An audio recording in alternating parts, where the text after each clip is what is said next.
स्वराज्य न्यूज मराठी, माझा हक्क, माझं राज्य, स्वराज्य.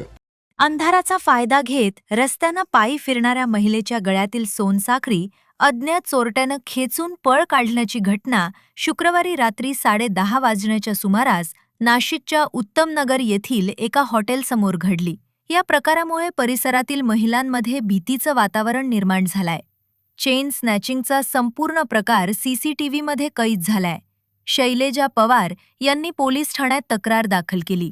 पवार या त्यांच्या 3 ते 4 मैत्रिणींसह जेवणानंतर घराबाहेर पायी चक्कर मारण्यासाठी बाहेर पडल्या होत्या. त्या हॉटेल पूनम बार समोरील गल्लीतून जात असताना पाठीमागून डबा धरून असलेल्या इस्मानं त्यांच्या गळ्यातील सोनसाखळी खेचली.